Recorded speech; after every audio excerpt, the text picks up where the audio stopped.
एक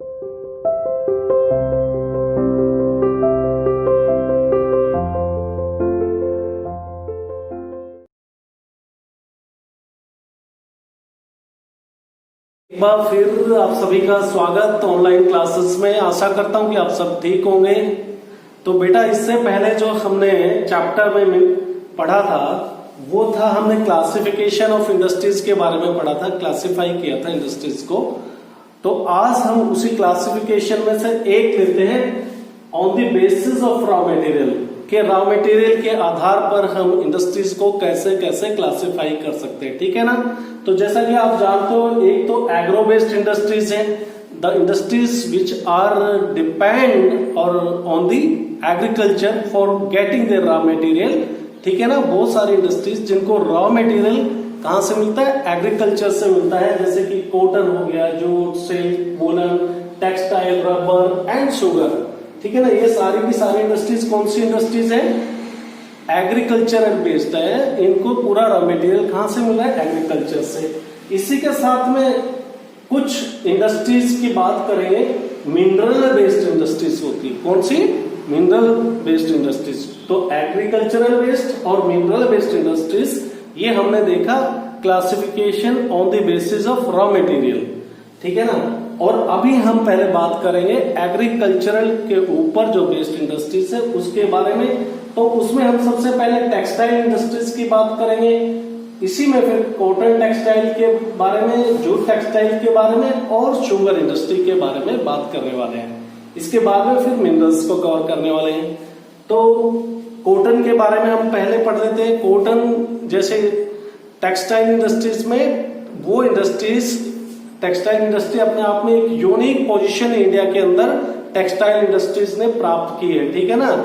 और ये देखा जाए तो एग्रीकल्चर के ऊपर जो बेस्ड है वो सेकंड लार्जेस्ट है, जो कि फॉरेन एक्सचेंज के, in terms of foreign exchange अगर बात करें तो ये जो टोटल हमारे पास फॉरेन एक्सचेंज आता है उसका 24.6% जो दूसरे देश की जो करेंसी के बारे में बात करें वो हमको कॉटन और टेक्सटाइल इंडस्ट्री से मिलता है। और अगर जीडीपी की बात करें, देश की जो जीडीपी है, ग्रॉस डोमेस्टिक प्रोडक्ट, उसमें इसका कंट्रीब्यूशन 4% के लगभग है, ठीक है ना। और रॉ मटेरियल, ये इसके लिए जो भी रॉ मटेरियल का जरूरत है वो पूरा का पूरा हमको कहीं दूसरे देश से कुछ नहीं लाना होता। रॉ मटेरियल से लेके फिनिश्ड प्रोडक्ट तक तैयार करने के लिए पूरा का पूरा हमको अपने इंडिया के अंदर ही मिल जाता है। अब कॉटन टेक्सटाइल्स इंडस्ट्रीज वो काफी हमारे पुराने दिनों से इंडिया के अंदर है। अब बात करें तो 18th सेंचुरी के अंदर भी कॉटन टेक्सटाइल इंडस्ट्रीज काफी डेवलप कर रही थी इनफैक्ट। और उसी पीरियड में फिर क्या हुआ कि 1800 सेंचुरी के ऑनवर्ड्स में जो है ट्रेडिशनल जो इंडस्ट्रीज है उसको काफी सेटबैक मिला, काफी ये कहिए कि इसके ऊपर इतना ध्यान नहीं दिया कॉलोनियल पीरियड के अंदर। और जो उसी पीरियड में टेक्सटाइल इंडस्ट्रीज का जो हम हैंडलूम से काम कर रहे थे, हाथों से जो काम चल रहा था, अब ये पावर लूम पे आ गया और इसका जो बहुत सारा जो काम है वो पूरा का पूरा अफेक्ट हो गया। इसकी वजह से हमारे यहाँ से जो रॉ मटेरियल है वो दूसरे देशों में, यूरोपियन कंट्रीज में जाने लगा और वहां से फिनिश प्रोडक्ट तैयार होकर आने लगा, ठीक है बेटा। और अगर इसका टोटल हम मील की बात करें, इंडिया के अंदर कितनी मिलें हैं, तो वो 2013 के फिगर्स हैं हमारे पास। अपनी बुक का फिगर्स को अपडेट कर सकते हो। तो 2013 के फिगर्स कहते हैं कि 1962 मिल्स, कॉटन मिल्स इंडिया के अंदर, चाहे ह्यूमन मेड फाइबर टेक्सटाइल्स के बारे में बात करें, ये पूरी की पूरी जो मिल है वो 80% जो मिल्स हैं वो प्राइवेट सेक्टर की मिल्स हैं और बाकी के इसमें cooperative sector and the public sectors की हैं। तो अगर अर्ली ईयर्स की बात करें तो कॉटन जो टेक्सटाइल इंडस्ट्रीज है वो बेसिकली महाराष्ट्र और गुजरात जो बेल्ट है उस क्षेत्र में ये काफी अपने आप में कंसंट्रेटेड थी। इसके कुछ अपने कारण हैं, जैसा कि आप जानते हो कॉटन का जो प्रोडक्शन है वो महाराष्ट्र के, गुजरात और महाराष्ट्र के क्षेत्र में होता है। इसके साथ में जो पानी की कोई समस्या नहीं है, उसको वहां पर पानी है। पोर्ट की फैसिलिटीज, अगर आपको एक्सपोर्ट करना है तो पोर्ट वहां पर मुंबई में पोर्ट की सुविधा मिल जाती है, और साथ ही के साथ जो लेबर है वो काफी चीप सस्ते रेट में मिल जाते हैं। तो इस वजह से कॉटन टेक्सटाइल इंडस्ट्रीज ने काफी डेवलपमेंट उस एरिया में। अब बेटा हम बात कर लेते हैं कॉटन टेक्सटाइल्स के बाद में जूट की। तो जूट के बारे में अगर बात करें तो इंडिया लार्जेस्ट प्रोड्यूसर है रॉ जूट का।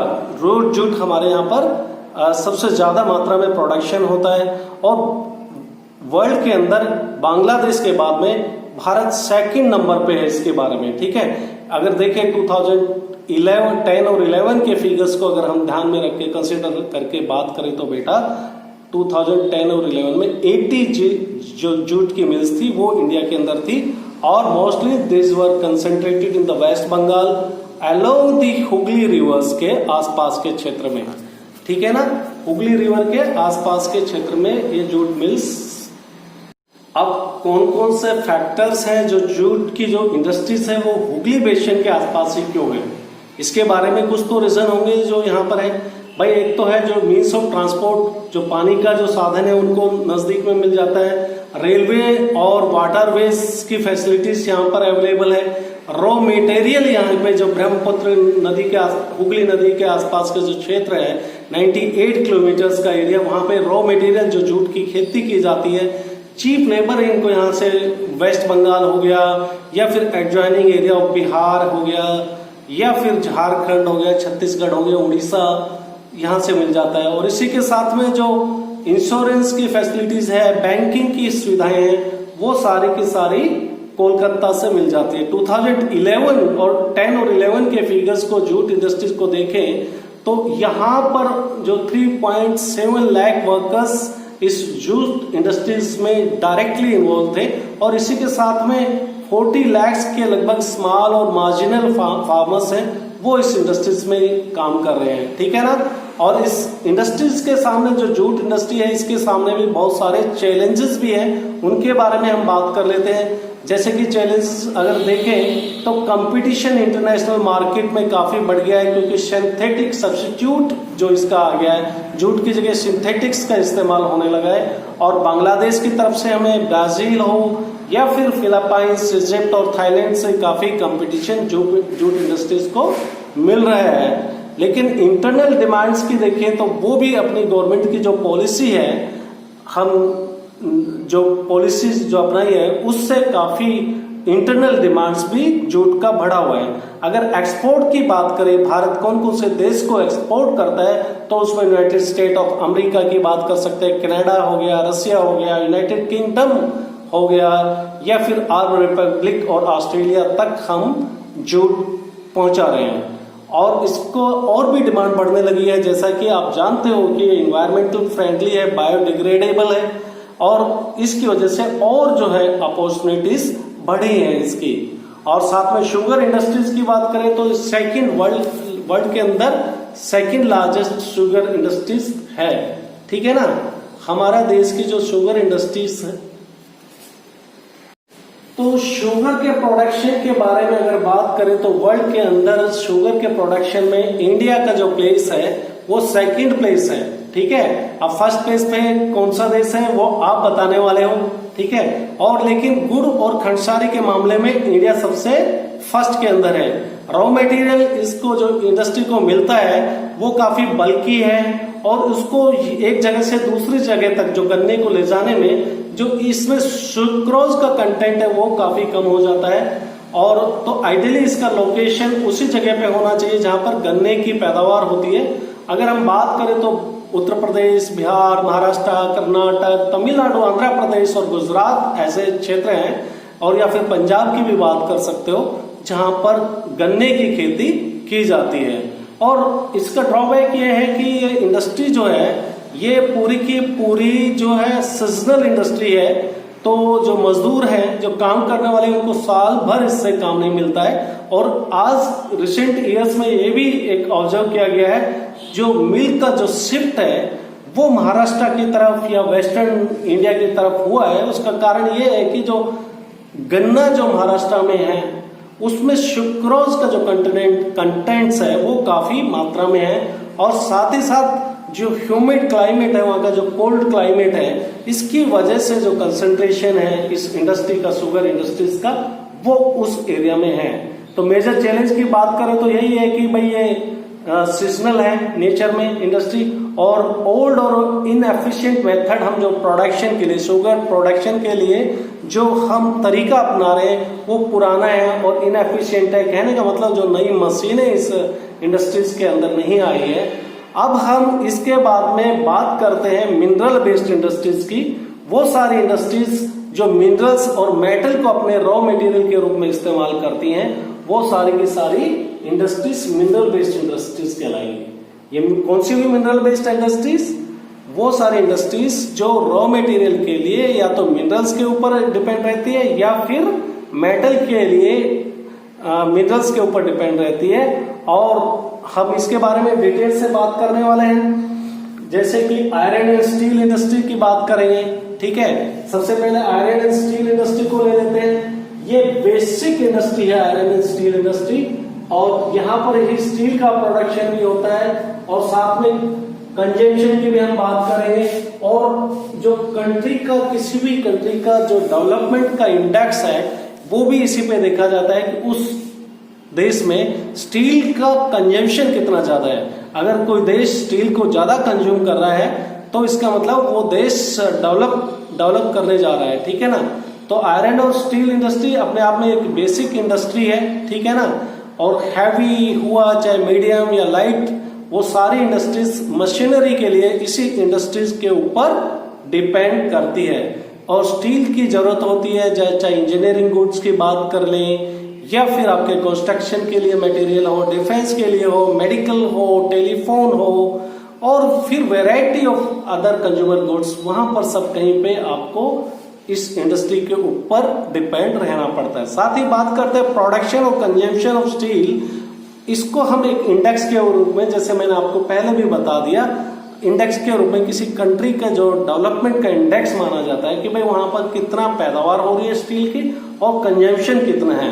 तो आयरन और स्टील हैवी इंडस्ट्री है, रॉ मटेरियल और फिनिश गुड्स भी इसके हैवी और बल्कि होते हैं, आपको पता ही है नाम से आयरन और स्टील के। और जहां तक बात करें आयरन के लिए, जब हम आयरन और स्टील इंडस्ट्रीज का प्रोसेसिंग होता है, जैसे आयरन या स्टील का जो बनाए जाने का जो प्रोसेस है, उसमें जो रेशियो अगर देखें तो उसमें हमको आयरन ओर का जरूरत पड़ता है, कोकिंग कोल की जो आवश्यकता होती है, और इसी के साथ में कोकिंग कोल के साथ में लाइमस्टोन भी जरूरत पड़ता है।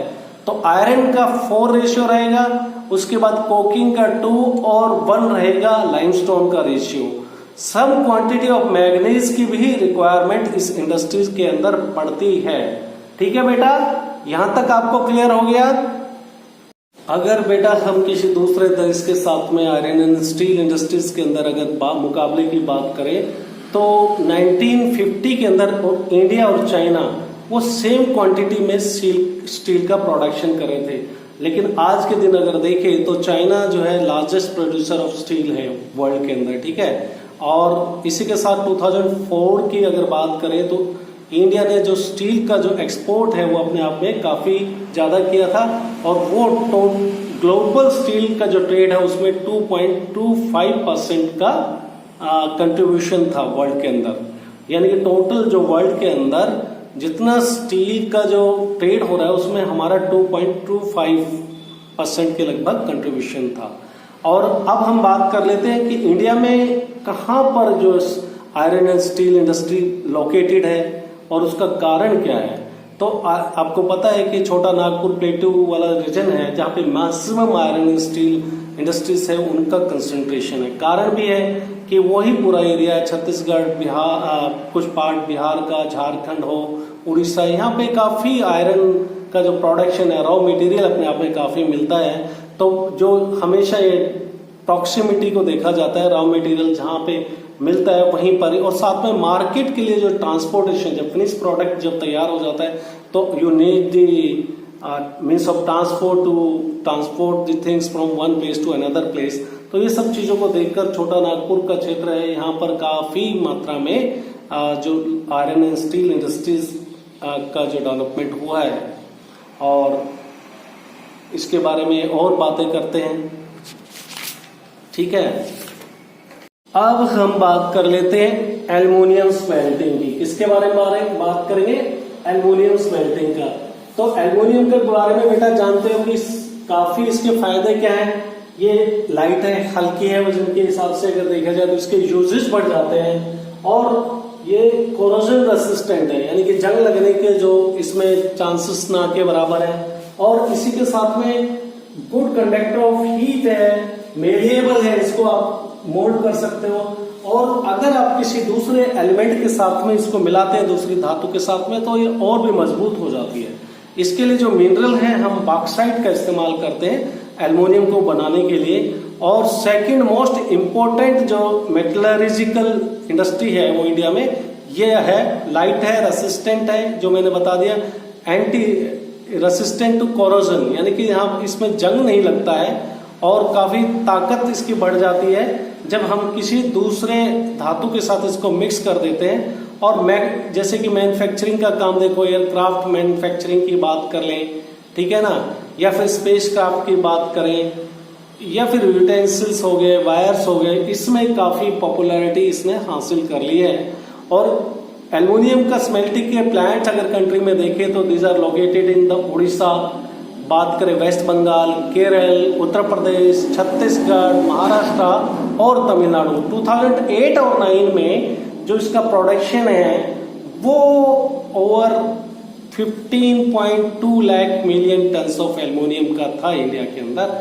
मैंने पहले ही बता दिया कि बॉक्साइट एक रॉ मटेरियल है जिसका इस्तेमाल हम इसमें करते हैं। और स्मेल्टिंग का काम बहुत ही बल्की है, जो मटेरियल यूज होता है बॉक्साइट वो काफी बल्की है और डार्क रेडिश कलर का होता है। आप गूगल वगैरह में जाकर देख सकते हो या असाइनमेंट में हम भेज देंगे। ठीक है, तो इस तरह से हमने अपना कंप्लीट कर लिया है इसको एल्युमिनियम और स्मेल्टिंग के बारे में। अब हम बात करेंगे केमिकल इंडस्ट्रीज की। तो केमिकल इंडस्ट्री में का देखेंगे तो टोटल जो जीडीपी है हमारा ग्रोस डोमेस्टिक प्रोडक्ट, उसका 3% जो कंट्रीब्यूशन केमिकल इंडस्ट्री का इंडिया के अंदर है। ठीक है ना, और ये थर्ड, एशिया के अंदर हम थर्ड है। और वर्ल्ड लेवल पे अगर बात करें तो केमिकल जो इंडस्ट्री का जो हमारा 12वां नंबर है। ठीक है, और साथ ही के साथ में केमिकल इंडस्ट्रीज में इनऑर्गेनिक केमिकल्स भी इंक्लूड होते हैं, जैसा कि आप जानते हो सल्फ्यूरिक एसिड्स की बात कर सकते हैं, या फिर ऑर्गेनिक मटेरियल्स का इसमें इस्तेमाल होता है। अब हम बात करेंगे फर्टिलाइजर इंडस्ट्रीज का। तो फर्टिलाइजर इंडस्ट्री वो सारी इंडस्ट्रीज जहां पे आपके देश में खाद का प्रोडक्शन होता है, जो खेती के अंदर जिसका इस्तेमाल होता है। तो बेसिकली अगर फर्टिलाइजर नाइट्रोजनियस फर्टिलाइजर्स की बात कर सकते हैं हम, यूरिया हो गया, फॉस्फेटिक और अमोनियम फॉस्फेट, जिसको कि आप डीएपी के नाम से भी जानते हैं। और एक कॉम्प्लेक्स फर्टिलाइजर की बात करते हैं, एनपीके, नाइट्रोजन, फास्फोरस और कंपोस्ट भी इस्तेमाल करते हैं। पोटैश है वो इंडिया जो अगर देखा जाए तो इसके प्रोडक्शन में थर्ड लार्जेस्ट कंट्री है जो नाइट्रोजनियस फर्टिलाइजर्स का प्रोडक्शन इंडिया में होता है। ठीक है, और इसी के साथ में दूसरे सीमेंट इंडस्ट्री को हम देख लेते हैं। Cement industry building houses, cement का इस्तेमाल किसमें होता है? बिल्डिंग हाउसेस के लिए इस्तेमाल होता है, या फिर आपकी फैक्ट्रीज के अंदर ब्रिजेस हो, रोड्स हो, एयरपोर्ट हो, डैम्स हो। और इसके जो रॉ मटेरियल के लिए हम लोग लाइमस्टोन, सिलिका, एल्यूमिनिया और जिप्सम का इस्तेमाल करते हैं। सीमेंट इंडस्ट्रीज के बारे में बात कर रहे थे। और साथ में हम बात कर लेते हैं ऑटोमोबाइल इंडस्ट्री की। ऑटोमोबाइल इंडस्ट्री पहले इतना ज्यादा इंडिया के अंदर डेवलप नहीं था, और उसके बाद में धीरे धीरे क्या हुआ, एफडीआई फॉरेन डायरेक्ट इन्वेस्टमेंट इसके अंदर काफी किया गया, दूसरे देशों से पैसा इंडिया के अंदर लगाया गया। तो उसके बाद में आपके देश के अंदर न्यू टेक्नोलॉजी आ गई।